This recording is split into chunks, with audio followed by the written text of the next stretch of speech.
then for number 3, I had Anthony Edwards. Anthony Edwards. Yep.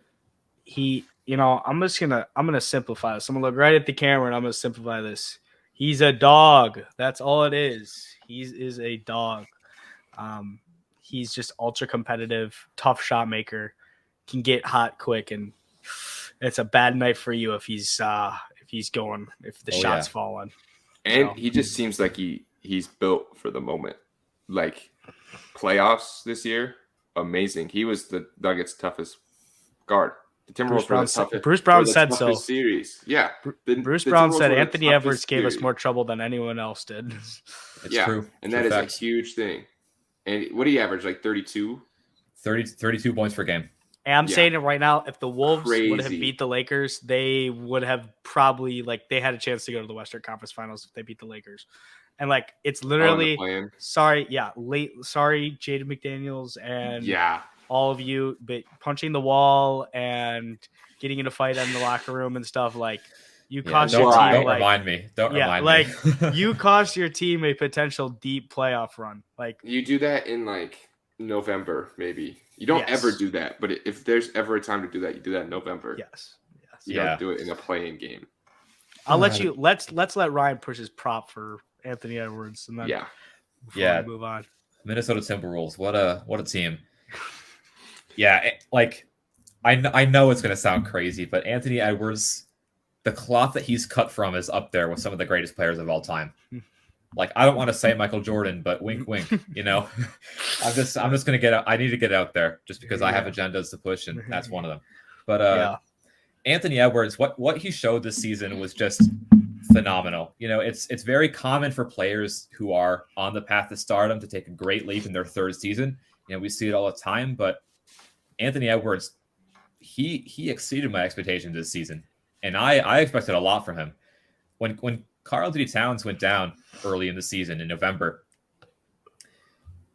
the only way the Minnesota Timberwolves were going to be able to stay afloat was if Anthony Edwards ascended to legit stardom. Not how he was before, where you could see the flashes, but it wasn't all together. No, Anthony Edwards was really going to have to put it all together for a long stretch of games because that Cat injury was bad. Cat missed 52 games last season. Yeah. That's a lot of one injury, too. It wasn't split up. Yeah, one injury. That's a lot of basketball missed, and Anthony Edwards took the reins of that team and then some. What impressed me most about Anthony Edwards last season was not even just the improved scoring, because we always knew that was in the cards for him. But when he's engaged as an on-ball defender, he can guard anybody on the perimeter in this entire league. There's that one clip of him and McDaniels locking down Luka and Kyrie for that last possession of the game. Have you guys seen that clip? Yeah. Yes. It's insane. When Ant is locked in, he is locked in. He's got the size, he's got the athleticism, the speed, he can do it all. Also, he plays games. He does not miss games. One thing that Kyrie Irving, like we said, will do is miss games. Anthony Edwards is the opposite of that. Anthony Edwards played 79 games last season. 79. There were games last season where Anthony Edwards got hurt in the first half, saw his team was down, and got back in the game on a bad leg because he wanted to be out there. And he left the game screaming in pain because of his ankle injury, and he came back 2 games later. Yeah. I mean, that's as a Blazer fan, that's things I've seen Dame do, and the fact that we're comparing a third-year player to something Dame does is actually it's a huge compliment. And I think one thing it's good to scope out with Anthony Edwards is look at other players in his draft class and their development. Even LaMelo Ball, who won Rookie of the Year over him, correct? Yes. Yes, he did.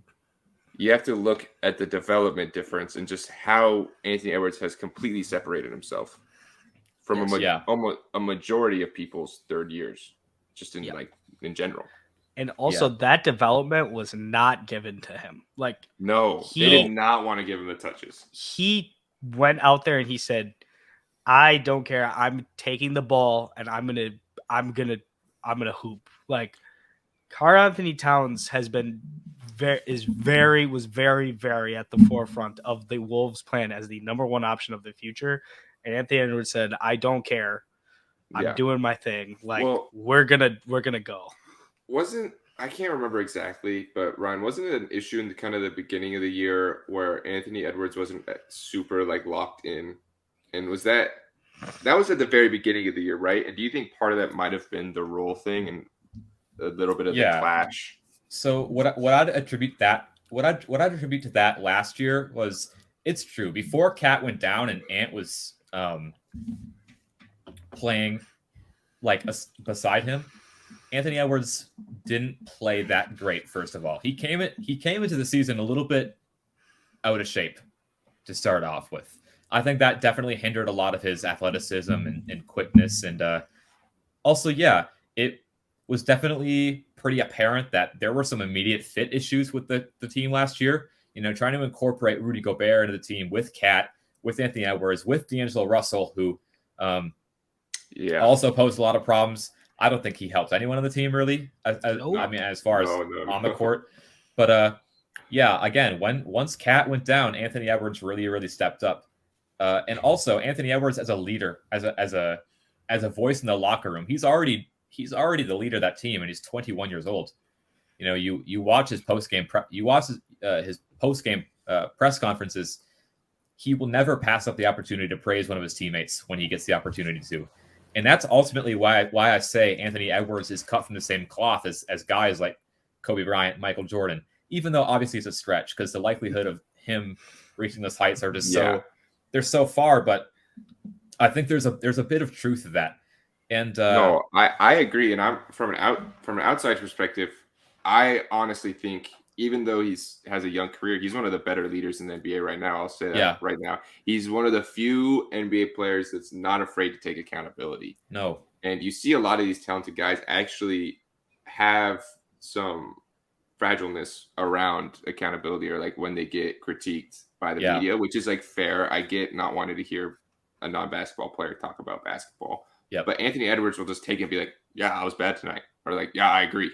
You don't see that. He's he accepts it all. I mean, the coach, Chris Finch, he's admitted multiple times that he coaches Anthony Edwards harder than anybody else on the team.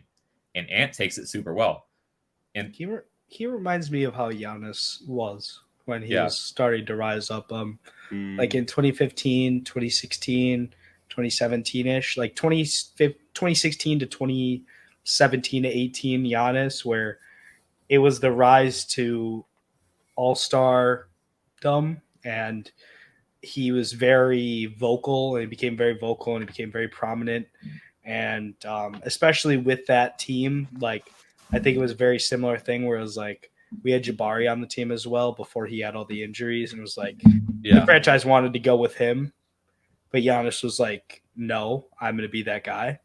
And so I think Ant has every mental and physical ability to become number one on this list, and like a top, like he has the ability and mentality to be like the best player in the NBA. Like there could be a year where he is like the best player in the NBA, or when like he is going to be an MVP guy for a long time. So. Yeah, and on top of all this too, Anthony Edwards is a playoff riser.